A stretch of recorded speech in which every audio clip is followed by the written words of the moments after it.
ꯍꯧꯈꯤꯕ ꯆꯍꯤ ꯑꯍꯨꯝꯒꯤ ꯃꯅꯨꯡꯗ NSUꯗ ꯂꯨꯄꯥ ꯀ꯭ꯔꯣꯔ 183.96 ꯒꯤ ꯁꯦꯟꯐꯝ ꯊꯥꯗꯈꯤ꯫ ꯅꯦꯁꯅꯦꯜ ꯁ꯭ꯄꯣꯔꯠ ꯌꯨꯅꯤꯚꯔꯁꯤꯇꯤ ꯁꯥꯕ ꯂꯣꯏꯁꯤꯜꯂꯛꯂꯤ, ꯁꯪꯒꯥꯅꯕ ꯃꯇꯝꯗꯤ ꯂꯦꯞꯇ꯭ꯔꯤ꯫ ꯌꯨꯅꯤꯌꯟ ꯃꯤꯅꯤꯁꯇꯔ ꯉꯁꯤ ꯔꯥꯖ꯭ꯌ ꯁꯚꯥꯗ MP ꯅꯤꯡꯊꯧ ꯁꯅꯥꯖꯥꯎꯕ ꯂꯩꯁꯦꯝꯕꯅ ꯑꯟꯁ꯭ꯇꯥꯔ ꯑꯣꯏꯅ ꯄꯨꯈꯠꯂꯛꯄ ꯋꯥꯍꯪ ꯑꯃꯒꯤ ꯄꯥꯎꯈꯨꯝꯗ union minister of youth affairs and sport doctor Mansukh ꯃꯟꯗꯥꯚꯤꯌꯥꯅ ꯍꯧꯈꯤꯕ ꯆꯍꯤ ꯑꯍꯨꯝ ꯑꯁꯤꯗ ꯅꯦꯁꯅꯦꯜ ꯁ꯭ꯄꯣꯔꯠ ꯌꯨꯅꯤꯚꯔꯁꯤꯇꯤ NSUꯗ ꯃꯤꯅꯤꯁꯇ꯭ꯔꯤ ꯑꯁꯤꯅ ꯂꯨꯄꯥ ꯀ꯭ꯔꯣꯔ 183.96 ꯒꯤ ꯁꯦꯟꯐꯝ ꯊꯥꯗꯈꯤ ꯍꯥꯏꯅ ꯐꯣꯡꯗꯣꯛꯈ꯭ꯔꯦ꯫ ꯂꯣꯏꯅꯅ ꯃꯅꯤꯄꯨꯔ ꯌꯨꯅꯤꯚꯔꯁꯤꯇꯤ ꯁꯥꯕ ꯂꯣꯏꯁꯤꯜꯂꯛꯂꯤ, ꯁꯪꯒꯥꯕꯒꯤ ꯃꯇꯝ ꯂꯦꯞꯇ꯭ꯔꯤ ꯍꯥꯏꯅ ꯊꯝꯈ꯭ꯔꯦ꯫ MP ꯅꯤꯡꯊꯧ ꯁꯅꯥꯖꯥꯎꯕ ꯂꯩꯁꯦꯝꯕꯅ ꯔꯥꯖ꯭ꯌ ꯁꯚꯥ ꯃꯤꯐꯝꯗ ꯅꯦꯁꯅꯦꯜ ꯁ꯭ꯄꯣꯔꯠ ꯌꯨꯅꯤꯚꯔꯁꯤꯇꯤ NSU ꯏꯝꯐꯥꯜꯒꯤ ꯃꯈꯥꯗ ꯂꯩꯔꯤꯕ ꯇꯣꯉꯥꯟ-ꯇꯣꯉꯥꯟꯕ ꯀꯣꯔꯁꯁꯤꯡ, ꯑꯦꯗꯃꯤꯁꯟ ꯑꯃꯁꯨꯡ ꯑꯇꯩ ꯑꯦꯛꯇꯤꯚꯤꯇꯤꯁꯤꯡꯒꯤ ꯗꯤꯇꯦꯜ ꯈꯪꯍꯟꯅꯅꯕ union minister of youth affairs and ꯁ꯭ꯄꯣꯔꯠꯀꯤ ꯄꯨꯛꯅꯤꯡ ꯆꯤꯡꯁꯤꯟꯈꯤ꯫ MP ꯅꯤꯡꯊꯧ ꯁꯅꯥꯖꯥꯎꯕ ꯂꯩꯁꯦꯝꯕꯅ ꯃꯈꯥ ꯇꯥꯅ ꯍꯧꯈꯤꯕ ꯆꯍꯤ ꯑꯍꯨꯝ ꯑꯁꯤꯗ NSUꯒꯤꯗꯃꯛ ꯁꯦꯟꯐꯝ ꯀꯌꯥ ꯔꯤꯂꯤꯖ ꯇꯧꯈꯤ ꯍꯥꯏꯕꯒꯤ ꯗꯤꯇꯦꯜ ꯈꯪꯍꯟꯅꯅꯕ ꯀꯥꯎꯇ꯭ꯔꯨꯛꯇ ꯁꯦꯝꯒꯠ ꯁꯥꯒꯠꯂꯤꯕ ꯑꯁꯤꯒꯤ ꯍꯧꯖꯤꯛ ꯑꯣꯏꯔꯤꯕ ꯁ꯭ꯇꯦꯇꯁ ꯑꯃꯗꯤ ꯒꯣꯚꯔꯟꯃꯦꯟꯠꯅ ꯀꯦꯝꯄꯁ ꯑꯁꯤ ꯀꯔꯝꯕ ꯃꯇꯝꯗ ꯁꯪꯒꯥꯅꯕ ꯊꯧꯔꯥꯡ ꯇꯧꯔꯤ ꯍꯥꯏꯅ ꯍꯪꯕꯒ ꯂꯣꯏꯅꯅ ꯑꯊꯨꯕ ꯃꯇꯝꯗ ꯁꯦꯝꯒꯠ ꯁꯥꯒꯠꯄꯒꯤ ꯊꯕꯛ ꯃꯄꯨꯡ ꯐꯥꯅ ꯂꯣꯏꯁꯤꯟꯅꯅꯕ ꯍꯣꯠꯅꯕꯗ ꯑꯄꯟꯕ ꯑꯌꯦꯠꯄ ꯂꯩꯔꯕꯗꯤ ꯀꯔꯤ ꯀꯔꯤꯅꯣ ꯍꯥꯏꯕ ꯄꯥꯎꯈꯨꯝ ꯄꯤꯅꯕ ꯌꯨꯅꯤꯌꯟ ꯌꯥꯁ ꯃꯤꯅꯤꯁꯇꯔꯒꯤ ꯄꯨꯛꯅꯤꯡ ꯆꯤꯡꯁꯤꯟꯈꯤ꯫ MP ꯅꯤꯡꯊꯧ ꯁꯅꯥꯖꯥꯎꯕ ꯂꯩꯁꯦꯝꯕꯒꯤ ꯋꯥꯍꯪꯁꯤꯡꯒꯤ ꯄꯥꯎꯈꯨꯝ ꯑꯏꯕ ꯑꯣꯏꯅ ꯄꯤꯔꯗꯨꯅ union youth affairs and sport minister doctor Mansukh ꯃꯟꯗꯥꯚꯤꯌꯥꯅ ꯍꯥꯏ ꯅꯦꯁꯅꯦꯜ ꯁ꯭ꯄꯣꯔꯠ ꯌꯨꯅꯤꯚꯔꯁꯤꯇꯤ NSUꯒꯤ ꯃꯈꯥꯗ ꯍꯥꯡꯂꯤꯕ ꯇꯣꯉꯥꯟ-ꯇꯣꯉꯥꯟꯕ ꯀꯣꯔꯁꯁꯤꯡ, ꯑꯦꯗꯃꯤꯁꯟꯒꯤ ꯃꯇꯥꯡ ꯑꯃꯗꯤ ꯑꯇꯩ ꯑꯦꯛꯇꯤꯚꯤꯇꯤ ꯄꯨꯝꯅꯃꯛ ꯌꯨꯅꯤꯚꯔꯁꯤꯇꯤ ꯑꯁꯤꯒꯤ ꯋꯦꯕꯁꯥꯏꯠ www.nsu.ac.in ꯗꯒꯤ ꯈꯪꯕ ꯌꯥꯒꯅꯤ꯫ ꯑꯅꯤꯁꯨꯕ ꯋꯥꯍꯪꯒꯤ ꯄꯥꯎꯈꯨꯝꯗ ꯍꯧꯈꯤꯕ ꯆꯍꯤ ꯑꯍꯨꯝ ꯑꯁꯤꯒꯤ ꯃꯅꯨꯡꯗ ꯌꯨꯅꯤꯚꯔꯁꯤꯇꯤ ꯑꯁꯤꯗ ꯂꯨꯄꯥ ꯀ꯭ꯔꯣꯔ 183.96 ꯒꯤ ꯁꯦꯟꯐꯝ ꯔꯤꯂꯤꯖ ꯇꯧꯈꯤ꯫ ꯀꯥꯎꯇ꯭ꯔꯨꯛꯇ ꯁꯦꯝꯒꯠꯂꯤꯕ ꯌꯨꯅꯤꯚꯔꯁꯤꯇꯤ ꯑꯁꯤꯒꯤ ꯀꯦꯝꯄꯁ ꯍꯧꯖꯤꯛ ꯐꯥꯎꯕ ꯆꯥꯗ 95ꯒꯤ ꯆꯥꯡ ꯂꯣꯏꯁꯤꯜꯂꯤ꯫ NSUꯒꯤ ꯀꯦꯝꯄꯁ ꯑꯁꯤꯒꯤ ꯁꯪꯒꯥꯅꯕꯒꯤ ꯃꯇꯥꯡꯗ ꯍꯧꯖꯤꯛꯃꯛꯀꯤ ꯑꯣꯏꯅꯗꯤ ꯆꯞ ꯆꯥꯅ ꯃꯇꯝ ꯂꯦꯞꯇ꯭ꯔꯤ ꯍꯥꯏꯕ ꯋꯥꯐꯝ ꯊꯝꯈꯤ꯫ MP ꯅꯤꯡꯊꯧ ꯁꯅꯥꯖꯥꯎꯕ ꯂꯩꯁꯦꯝꯕꯒꯤ ꯑꯔꯣꯏꯕ ꯋꯥꯍꯪꯒꯤ ꯄꯥꯎꯈꯨꯝ ꯄꯤꯔꯗꯨꯅ ꯌꯨꯅꯤꯚꯔꯁꯤꯇꯤ ꯑꯁꯤꯒꯤ ꯀꯦꯝꯞ ꯁꯦꯝꯒꯠ ꯁꯥꯒꯠꯄꯒꯤ ꯊꯕꯛ ꯈꯨꯃꯥꯡ ꯌꯥꯡꯁꯤꯟ ꯑꯃꯗꯤ ꯃꯇꯝ ꯆꯥꯅ ꯂꯣꯏꯁꯤꯟꯕ ꯉꯝꯗꯕ ꯑꯁꯤ ꯃꯅꯤꯄꯨꯔꯗ ꯊꯣꯛꯂꯤꯕ ꯏꯔꯥꯡ, ꯅꯣꯡꯖꯨ ꯊꯥ ꯃꯇꯝ, ꯏꯁꯤꯡ ꯏꯆꯥꯎ, ꯂꯦꯟꯁ꯭ꯂꯥꯏꯗ, ꯕ꯭ꯂꯣꯀꯦꯠ ꯑꯃꯗꯤ ꯅꯦꯁꯅꯦꯜ ꯍꯥꯏꯋꯦꯗ ꯔꯤꯁꯇ꯭ꯔꯤꯛꯁꯟ ꯂꯩꯕꯅ ꯗꯔꯀꯥꯔ ꯑꯣꯏꯕ ꯃꯦꯇꯔꯤꯌꯦꯜꯁꯤꯡ ꯄꯨꯁꯤꯜꯂꯛꯄꯗ ꯑꯄꯟꯕ ꯀꯌꯥ ꯑꯣꯏꯍꯜꯂꯤ ꯍꯥꯏꯕ ꯋꯥꯐꯝ ꯍꯥꯎꯁꯇ ꯊꯝꯈꯤ꯫ ꯍꯧꯖꯤꯛ ꯆꯠꯊꯔꯤꯕ ꯄꯥꯔꯂꯤꯌꯥꯃꯦꯟꯠꯀꯤ ꯅꯤꯡꯊꯝ ꯃꯤꯐꯝ ꯑꯁꯤꯗ MP ꯅꯤꯡꯊꯧ ꯁꯅꯥꯖꯥꯎꯕ ꯂꯩꯁꯦꯝꯕꯒꯤ ꯃꯥꯏꯀꯩꯗꯒꯤ ꯂꯩꯕꯥꯛ ꯑꯁꯤꯒꯤ ꯑꯣꯏꯅ ꯃꯤꯀꯣꯛ ꯊꯤꯕꯒꯤ ꯊꯕꯛꯇ ꯁꯅꯥꯃꯍꯤ ꯂꯥꯏꯅꯤꯡꯒꯤ ꯇꯣꯉꯥꯟꯕ ꯔꯤꯂꯤꯖꯁ ꯀꯣꯗ ꯑꯃ ꯊꯝꯕꯤꯅꯕ ꯑꯃꯗꯤ ꯕꯤꯁꯅꯨꯄꯨꯔꯗ ꯂꯩꯔꯤꯕ ꯕꯤꯁꯅꯨ ꯇꯦꯝꯄꯜ ꯑꯁꯤꯕꯨ ꯉꯥꯛ-ꯁꯦꯟꯕꯤꯅꯕ ꯋꯥꯐꯝ ꯍꯥꯎꯁꯇ ꯄꯨꯊꯣꯛꯇꯨꯅ ꯂꯩꯉꯥꯛꯀꯤ ꯄꯨꯛꯅꯤꯡ ꯆꯤꯡꯁꯤꯟꯕ ꯂꯩꯈ꯭ꯔꯕꯅꯤ꯫ ꯆꯍꯤ ꯑꯁꯤꯒꯤ ꯑꯣꯏꯅ ꯄꯥꯔꯂꯤꯌꯥꯃꯦꯟꯠꯀꯤ ꯑꯔꯣꯏꯕ ꯃꯤꯐꯝꯁꯨ ꯑꯣꯏꯔꯤꯕ ꯁꯤꯇꯤꯡ 15 ꯂꯩꯕ ꯄꯥꯔꯂꯤꯌꯥꯃꯦꯟꯠꯀꯤ ꯅꯤꯡꯊꯝ ꯃꯤꯐꯝ ꯑꯁꯤ ꯊꯥ ꯑꯁꯤꯒꯤ ꯑꯃꯗꯒꯤ ꯍꯧꯔꯛꯈꯤꯕꯅꯤ꯫ ꯍꯌꯦꯡ ꯗꯤꯁꯦꯝꯕꯔ 18ꯗ ꯄꯥꯔꯂꯤꯌꯥꯃꯦꯟꯠ ꯃꯤꯐꯝ ꯑꯁꯤ ꯂꯣꯏꯁꯤꯟꯒꯗꯕꯅꯤ꯫ ꯇꯣꯔꯕꯨꯡ ꯑꯦꯇꯦꯛꯀꯤ ꯃꯇꯥꯡꯗ ꯑꯦꯛꯁꯟ ꯂꯧꯅꯕ DGPꯗ ꯇꯛꯁꯤꯟꯈ꯭ꯔꯦ꯫ ꯀꯨꯀꯤꯖꯥꯎ ꯀꯥꯎꯟꯁꯤꯜꯅ ꯕꯐꯔ ꯖꯣꯟ ꯍꯥꯏꯅ ꯇꯣꯏꯅ ꯄꯜꯂꯤꯕꯁꯤ ꯂꯩꯕꯔꯥ ꯂꯩꯇꯕꯔꯥ ꯂꯩꯉꯥꯛꯅ ꯁꯦꯡꯗꯣꯛꯀꯗꯕꯅꯤ꯫ ꯀꯣꯀꯣꯃꯤ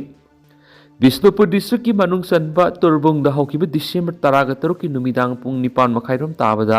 ꯃꯤꯂꯤꯇꯦꯟꯠꯁ ꯑꯦꯂꯤꯃꯦꯟꯠꯅꯤ ꯍꯥꯏꯅ ꯆꯤꯡꯅꯕ ꯈꯨꯠꯂꯥꯏ ꯄꯥꯏꯕ ꯃꯤꯑꯣꯏ ꯈꯔꯅ ꯕꯣꯝ ꯑꯃꯗꯤ ꯃꯁꯤꯡ ꯈꯪꯗꯅ ꯅꯣꯡꯃꯩ ꯀꯥꯞꯁꯤꯜꯂꯛꯈꯤꯕꯒꯤ ꯃꯇꯥꯡꯗ ꯈꯨꯗꯛꯇ ꯃꯤꯠꯌꯦꯡ ꯆꯪꯅꯕ ꯀꯣꯀꯣꯃꯤꯅ ꯃꯅꯤꯄꯨꯔꯒꯤ DGPꯗ ꯆꯦꯔꯣꯜ ꯑꯃ ꯄꯤꯗꯨꯅ ꯇꯛꯁꯤꯟꯕꯒ ꯂꯣꯏꯅꯅ ꯀꯨꯀꯤꯖꯥꯎ ꯀꯥꯎꯟꯁꯤꯜꯅ ꯇꯣꯏꯅ ꯕꯐꯔ ꯖꯣꯟ ꯍꯥꯏꯗꯨꯅ ꯄꯜꯂꯤꯕ ꯑꯁꯤ ꯇꯁꯦꯡꯅ ꯂꯩꯕꯔꯥ ꯅꯠꯇ꯭ꯔꯒ ꯂꯩꯇꯕ꯭ꯔꯥ ꯍꯥꯏꯕ ꯂꯩꯉꯥꯛꯅ ꯃꯤꯌꯥꯝꯗ ꯁꯦꯡꯗꯣꯛꯅꯕ ꯀꯣꯀꯣꯃꯤꯅ ꯗꯤꯃꯥꯟꯗ ꯇꯧꯔꯤ꯫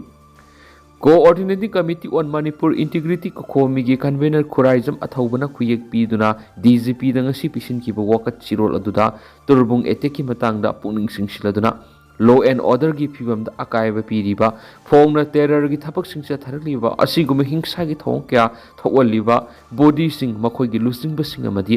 ꯕꯐꯔ ꯖꯣꯟꯒꯤ ꯃꯇꯥꯡꯗ ꯑꯔꯥꯟꯕ ꯏꯟꯐꯣꯔꯃꯦꯁꯟ ꯀꯌꯥ ꯁꯟꯗꯣꯛꯇꯨꯅ ꯁ꯭ꯇꯦꯠ ꯑꯁꯤꯗ ꯇꯦꯟꯁꯟ ꯋꯥꯡꯍꯜꯂꯤꯕ ꯃꯤꯑꯣꯏꯁꯤꯡ ꯑꯁꯤꯒꯤ ꯃꯊꯛꯇ ꯈ꯭ꯋꯥꯏꯗꯒꯤ ꯋꯥꯡꯕ ꯑꯦꯗꯃꯤꯅꯤꯁꯇ꯭ꯔꯦꯇꯤꯕ ꯑꯃꯗꯤ ꯄꯨꯂꯤꯁ ꯂꯦꯚꯦꯜꯗ ꯈꯨꯗꯛꯇ ꯃꯤꯠꯌꯦꯡ ꯆꯪꯗꯨꯅ ꯑꯁꯤꯒꯨꯝꯕ ꯊꯧꯑꯣꯡ ꯃꯈꯥ ꯇꯥꯅ ꯆꯠꯊꯗꯅꯕ ꯊꯕꯛ ꯂꯧꯈꯠꯄꯤꯌꯨ ꯍꯥꯏꯔꯤ꯫ ꯇꯣꯔꯕꯨꯡꯒꯤ ꯈꯨꯟꯖꯥꯁꯤꯡꯅ ꯅꯨꯃꯤꯗꯥꯡꯗ ꯕꯣꯝ ꯑꯃꯗꯤ ꯅꯣꯡꯃꯩ ꯀꯥꯞꯁꯤꯟꯗꯨꯅ ꯑꯁꯣꯛ-ꯑꯄꯟ ꯅꯪꯍꯜꯂꯛꯄ ꯑꯁꯤꯃꯛꯅ ꯃꯤꯌꯥꯝꯗ ꯑꯀꯤꯕ ꯑꯃꯗꯤ ꯃꯤꯄꯥꯏꯕ ꯄꯣꯛꯍꯟꯕꯒ ꯂꯣꯏꯅꯅ ꯊꯧꯑꯣꯡ ꯑꯁꯤꯃꯛ ꯂꯥꯏꯐ ꯑꯃꯗꯤ ꯄ꯭ꯔꯣꯄꯔꯇꯤꯗ ꯑꯇꯝꯅꯅ ꯁꯤꯡꯅꯕꯅꯤ ꯑꯃꯗꯤ ꯍꯥꯟꯅ ꯑꯁꯤꯒꯨꯝꯕ ꯇꯦꯔꯔꯒꯤ ꯊꯕꯛ ꯑꯁꯤ ꯆꯠꯊꯅꯕ ꯁꯦꯝ ꯁꯥꯔꯕ ꯃꯇꯨꯡ ꯑꯦꯇꯦꯛ ꯑꯗꯨ ꯇꯧꯔꯛꯄꯅꯤ꯫ arm aggression gi thabak leptana chatharak paibasi security gi thabak fail oiri takpane madi arm group singna tawningba tawbada thingma ngamdre haba takpani masigi mathakta kokijau council gi lusingba singna ahoina dum miyamna khoirang ko saunaba pokhanba wafam kya ngang sakpasu leptana stari kokijau council amadi atai actor singna buffer zone asi state security amasum administration gi protection natragana territorial partition gi thorang amani haina yamna toina claim tori asumba yumpham oidana amadi government gi confirmation yaudana miyam gi mifamna singbada buffer zone haiba tam asi toina sisinari masina misa miyamna samam nanba amadi akibas pokhali amadi tam asi toina sisinaduna lana manipur bumase tarabo oina sandokpa sina hen irang thulakna bigi masa amoy hali maramasina formal policy natraga administrative measure ama oina buffer zone hairibasi leibara natragana leitabra haina officially amadi publicly state administration singdokadabani lei hairagadi miyamda maram sugaina taktuna khangalo duga leiti hairagana tamasibu lana seasonary bisinge mathakta legal action lawgadabani hainasu kokomigi stirol duda taksili torbung thogdoki matangna khudakta FIR register tawgadabani thigatpigi thabak senior level natragana special investigation team amabu tahongadabani torbung yauna atai vulnerable oina oiba mafam singda ahenba security thamduna ngak senbigi akanma thabak lokhatgadabani buffer zone haiba wahi asigi matangna official oina sengdokpaga loinana miyamda mayek singna khanganabasu kokomigi mekaidigi demand tori panba yabani ngarang kokomigi mihut kangbu amana torbungi thawdok thokfam area da hakthengna sattuna yengsingraba matung kokijau council amadi loop asigi secretary information and publicity Ganja Bolzongi mathak sab sab action lokatnaba Bisnupur ASP dasu complaint thangatkiba laikhrabani PR lengakna miyam ngakpa ngamloidaba oirabadi miyamda khulai sinabiro Torbungi khunjasing masagi mayumda hanjinduna tangdu laitana lainaba hotnaringaida nongmai bom kapsinduna akituzungba pokhan khibabu pendaba madi yaningdaba phongdoktuna ngarang numidang maitai community joint coordinating waithau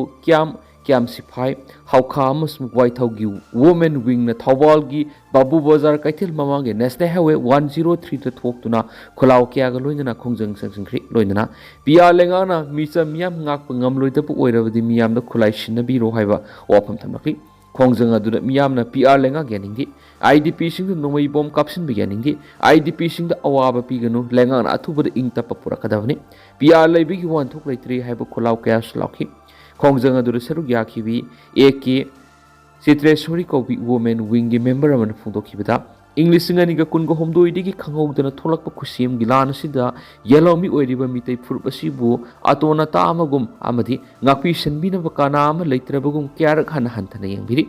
ngasisu IDP singasina mayumda hanjindu tangdu laitana leina bahona jarakpa matam sidasu nomai kapsindun aki akang piri Hana leramba lenga aduna ngakpi senbiba ngamdri haiduna PR lengak thamjilaklaba asidasu PR lenga na mitai sung ngakpi senbiba ngamdri India lenga na mitai sung ngakpi senbibigi muhutta orpi nabibigi mawong asi yamna lepuktibani PR lenga na miyam ngakpi senbiba ngamloidaba oirabadi miyamda khulai sinabiro aikhoi isani sabu ngaksiragi haina PN da phongdokladuna lairiba PR lenga sina athubada IDP singbu masagi mayumna tekta kaidana hanjanba yanaba akanba tharang lokhatgadabani aikhoi ki